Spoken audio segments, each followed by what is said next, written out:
This game, by the way, is a convergence of PoE2 and Dark Souls.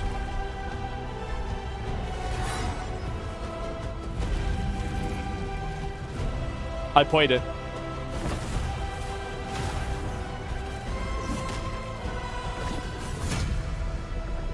Name? It's called No Rest for the Wicked. So it's perfect? Yeah, it was really fun. Hey everyone, I'm Thomas. And I'm Gennady. Welcome to our second Wicked Inside. Is it online? Yeah, I think you can play with people. Waiting to hear more from I don't remember though. Since we shipped our last major content update. Right after early access launch, we spent weeks listening intently to your feedback while putting out numerous hotfixes and patches. Then, after we felt that No Rest for the Wicked was in a good spot, we launched our first big I remember content being update, here. The Crucible. I didn't do this. With the Crucible, we introduced fresh enemies, brand new systems, and a fun mode to keep everyone entertained. Oh, it's like a while we roguelite, begin like work Torghast on our kind of. next major content update.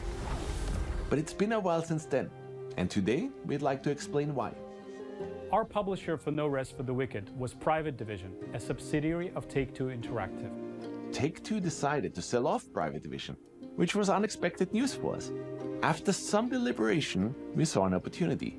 After months of negotiations, we reached an agreement to buy the publishing rights for No Rest for the Wicked back, so that Moon Studios could become fully independent. Wow.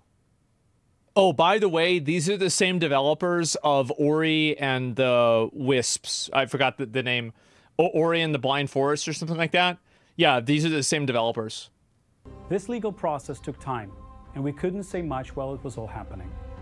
But today, we're excited to announce that it's all done, and that Moon Studios is now fully independent. Wow. We believe that's huge. This will give you even more confidence in our vision, because we're free to build No Rest for the Wicked exactly how we want, without needing to ever go silent again. We've used this extra time to create something truly special. Let's take a look at the breach. Okay, let's take it.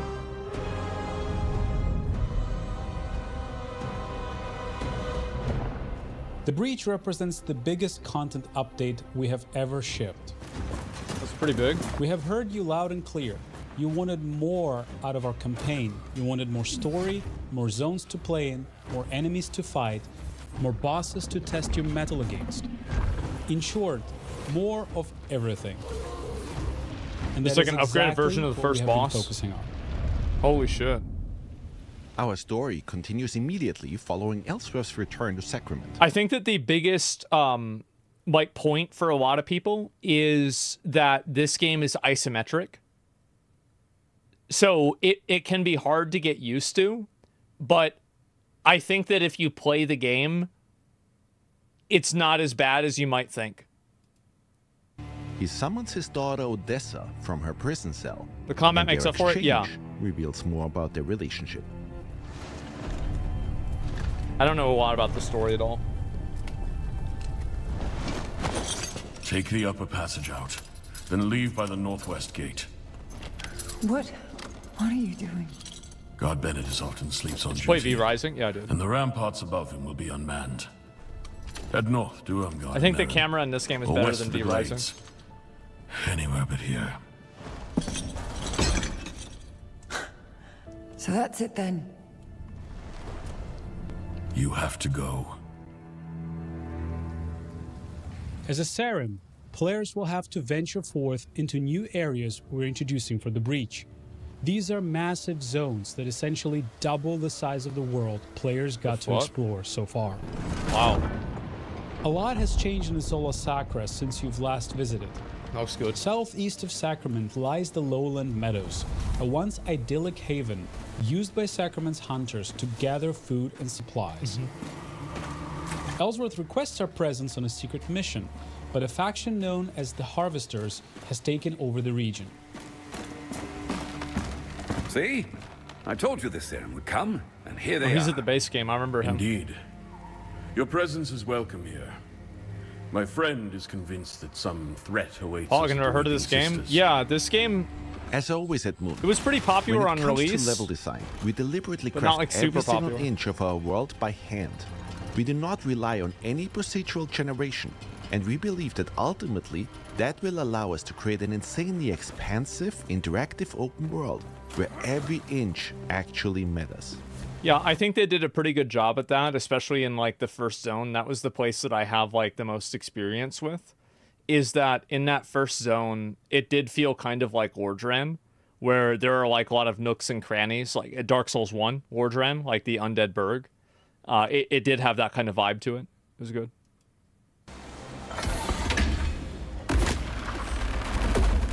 Throughout your journey through the meadows, you will encounter all new enemies. We have also introduced 2 new weapon archetypes, gauntlets and wands. Let's take a look at how these new weapons can be used to take down all new foes that you'll encounter. The Timberwhite here will try to take your life with his ginormous great axe. We know some of you already loved being able to suplex enemies in Wicked. Oh it was shit! Only appropriate we introduced a dropkick. Damn!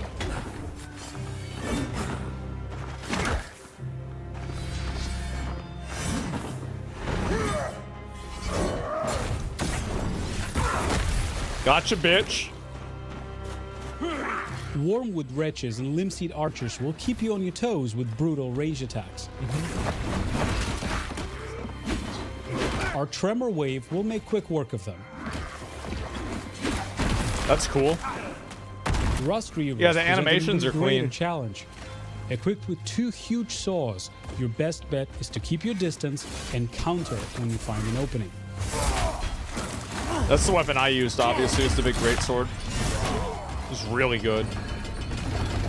I would play magic in this game if I could. The Copse Treader will try to block your The path orange forward. bar is your magic.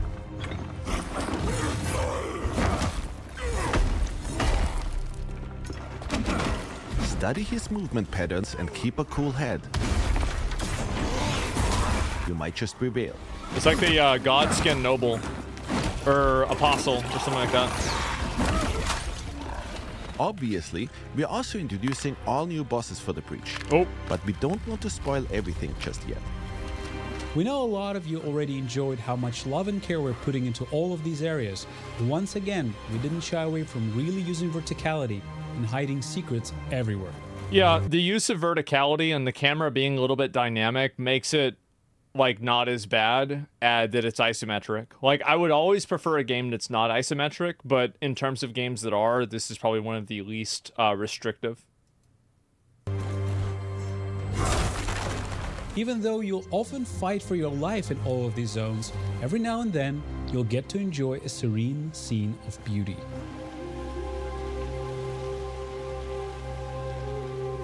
Things have changed in Sacrament too. Sacrament's the main Alden city. Has arrived in town to plead for help, dealing with the blight. It's like a Firelink plague shrine. Infestation destroying his home of Marin Village. Not really. It's more like Round Table Hold. Excuse me, is it true that Governor Ellsworth has already gone north with that madrigal? The guard said as much, but I wasn't sure. Many doors in Sacrament Isometric is stay linear? shut No, it's for not linear. Stasha. And if you A little exit bit, but not Sacrament really. through its northwestern gate, you will find yourself in the once majestic Marin Woods. Oh.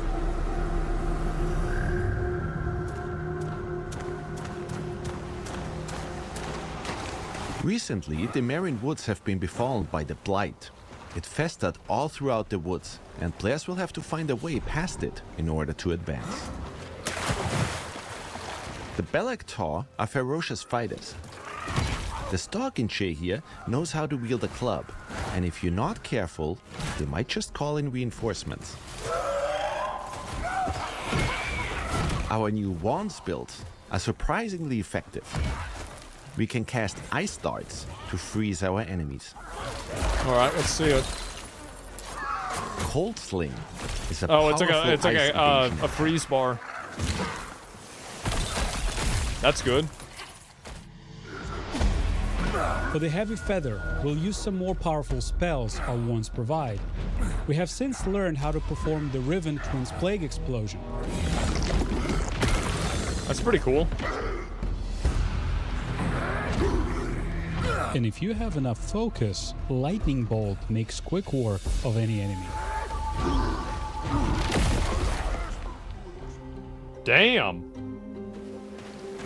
Yo, maybe I should play magic Halfway in this through game. Marin Woods, you'll encounter Marin Village, a peaceful woodland community of Isola Sacra. Yeah. First traveler I've seen in ages. I'm amazed you made it to our village at all, stranger. Hardly anyone comes here anymore. From an updates live? When does this come out? 10,000 blessings, Serim, for returning us to ourselves. The villagers in Marin provide new services 30th? and sell different items than the ones in Sacrament. My clod of a cousin's still hammering away in Sacrament. Figured they would have run him off by now. Chased them out of town with their crooked pitchforks and bent spears. Might as well give it here. In Marin, we will also meet Odessa's godmother, Ermgard, a connection to her Dasha heritage. I remember when my mother used to sing me to sleep. You did too. Same lullaby. Will I see you there? All of us at one table again. I'm not welcome in Sacrament. And in a return to the Nameless Pass, we'll explore new areas within it, learning more about the forces of the mainland. We will not tolerate any more doubt within your ranks, Primus. Oh, not while we knock on salvation's door. Discipline takes time. It's earned, not bought. The born god disagrees. Discipline is forged. It is a tool, molded in flame. Meanwhile, we'll continue the story of Madrigal Celine and her this vanguard, bitch was from the beginning who of the seek game. to liberate the lost city of Caelum. Yep, she a crazy bitch. We're incredibly excited about this new chapter in our campaign, but we don't want to spoil everything just yet.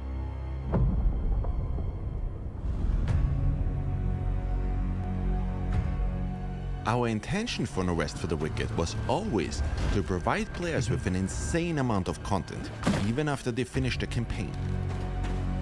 After the events that unfold throughout the Breach, our Spilled Blood questline continues as any area within Isola Sacra can now be overtaken by the Pestilence. Yeah, that was one thing I was curious about too. Like, it's kind of like Dragon's Dogma 1 or 2 with the unmoored world. That you never encountered before in these areas. Yeah.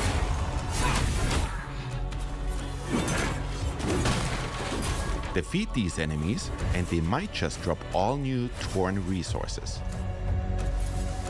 So it's like better gear. Torn resources can be burned at any fire in order to further increase the challenge within an infected area. Oh wow. You will need to heavily upgrade your gear and perfect your build in order to succeed. Or probably just play Magic. Damn. But greater challenge also means greater rewards. It's good that they're showing like high-end combat rather than just like the early game shit. Notice that with every enemy you slay, the pestilence spread meter at the bottom of the screen reduces. Slay enough enemies and you will have to overcome only one more obstacle. Getting rid of the infection means ripping it out at its root. If you manage to defeat the plague boss within the infected area, the entire zone will be cleansed of the pestilence once more. Okay. Our life system has also gotten a huge update. You will now find many more factions being able to take over the various areas within Isola Sacra. Our goal with all of this is to change the way players think about retraversal in video games. We ultimately want to make every return feel as fresh and as exciting as it was the first time you played. And as you can see, we also introduced entirely new levels within the areas you're already familiar with. Okay.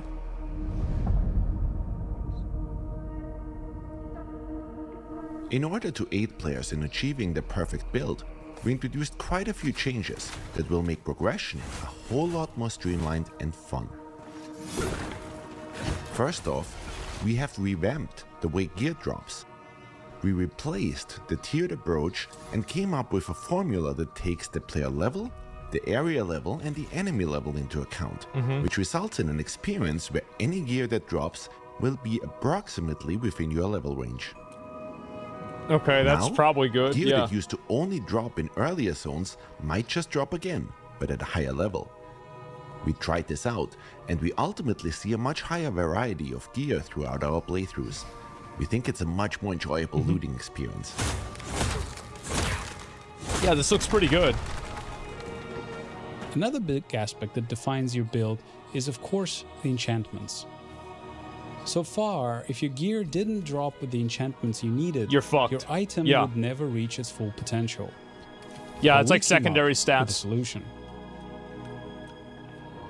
If an item dropped with less than maximum possible amount of enchantments, you can now use a Fallen Ember to add another random enchantment to it. This is like a fucking divine orb.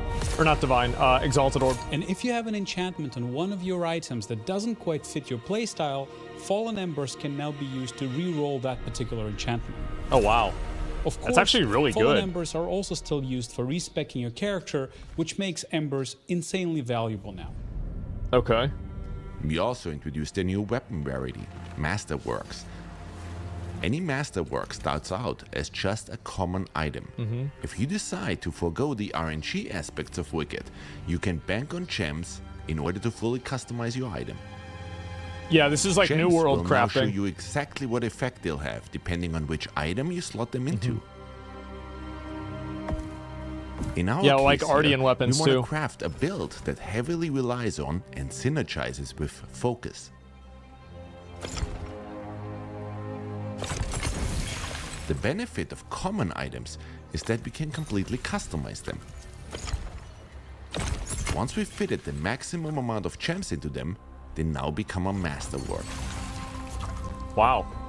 In general, we've introduced a whole slew of new weapons, runes, and armor sets. We've also iterated on our list of enchantments in order to enable the creation of entirely new builds, while ridding ourselves of the enchantments that led to overpowered builds. Given that and the new loot drop algorithm, the sky's the limit when it comes to build variety. Yeah, at least the characters look cool too. We also conducted a major balance pass on our stats, and we noticed that quite a lot of you didn't use shields all that much.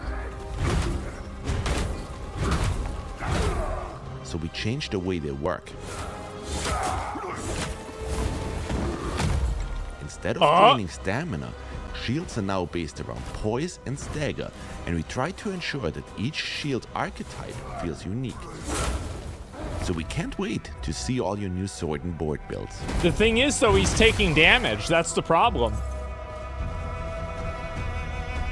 Last but So we not have to get a least, 100% if you block. become a master at playing No Rest for the Wicked, you should try our new hardcore characters. Uh-oh. Permadeath is enabled for these, so once these characters die, they get downgraded to non-hardcore characters that can only be played on regular realms. Damn. I wonder who will be the first player to slay the Econite with a hardcore character. Yeah, that's like the last boss apparently in like the current game, I'm pretty sure.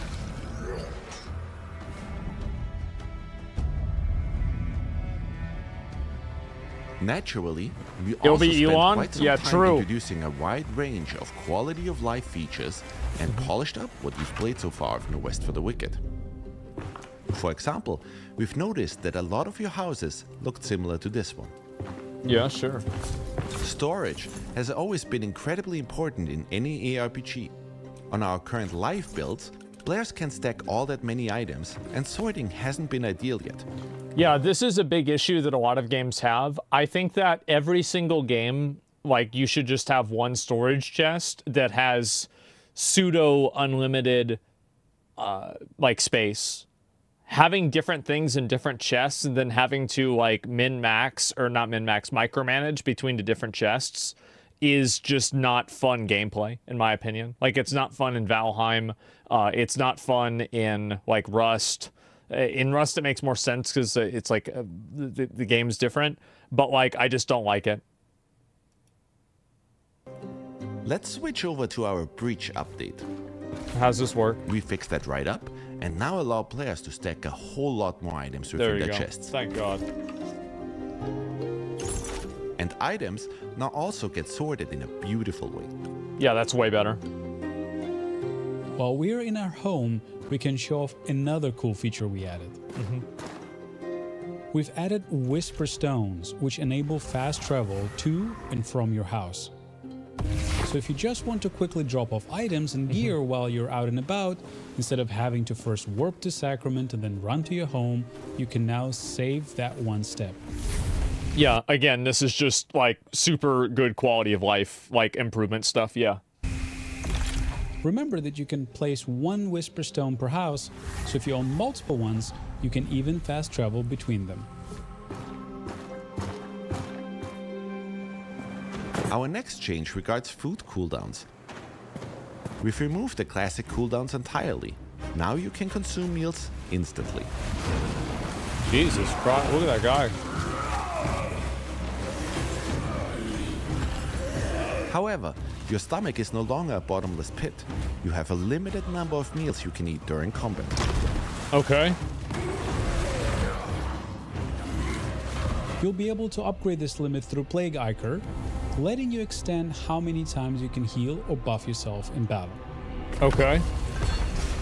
This new approach aims to make combat more engaging and dynamic, rather than forcing players to just wait for a timer. Yeah, I mean, I think that makes sense, right? Like flasks, yeah. Time ticks ever forward. We know timers and project wait times have been a major discussion point. Yeah, in people our complained community. about this a lot when the game We're first came adding out. a new feature so you can contribute food and ingredients to make Adanas' workers, speeding up whichever building project they're currently tackling. We're always listening to your feedback, and we will keep iterating on the system. If you have thoughts, please keep sharing them. And of course, we've been hard at work meticulously optimizing performance. If you notice any poor performance in a machine before, the Breach update should drastically improve your experience. Speaking of improvements, our DLSS implementation has been updated to a newer version, which results in much crisper image and even better performance. And these are just a few highlights. What game is this? It's we're No Rest counting for the more than Wicked. 11,000 changes since we shipped the Crucible update. Before we dive deeper, we'd like to clarify how you'll access the breach. You will need to replay No Rest for the Wicked to fully experience this update. Old saves remain Yeah, so in a they're legacy resetting the build, game. But this approach ensures the breach is integrated as seamlessly as possible into the game. We realize this might be a surprise for some. Ultimately, the scope of the breach and the underlying changes led us here. But don't worry, you'll discover plenty of fresh content, quests, and loot to make restarting your journey worthwhile.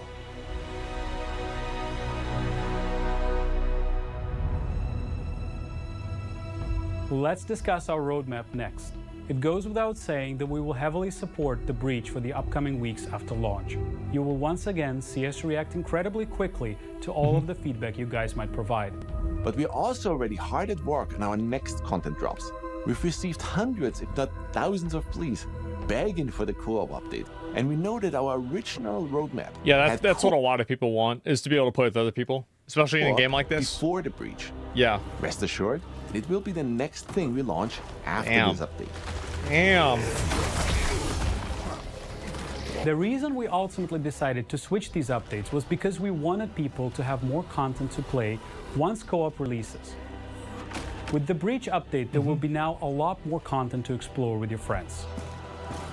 After the co-op update, we'll be following up with more improvements and new systems. We'll expand Sacrament, improve housing, introduce farming, expand the Crucible, and of course, finish the campaign with more story and more quests and bosses. And we're very much aware that a lot of you finally want to play No Rest for the Wicked on all major consoles. We have a ton of things planned to further improve on the foundation that we've laid so far, and we're excited to keep discussing all of these new releases and changes with you as we go along.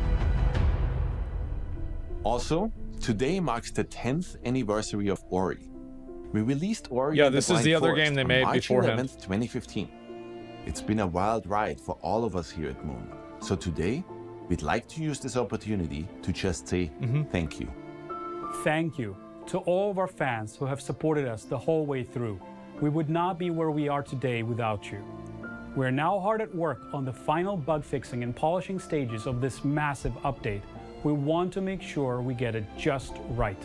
But before we wrap up, there is one more thing. And this one is near and dear to our hearts. All right, let's see it. Hello everyone, I'm Gareth Coker.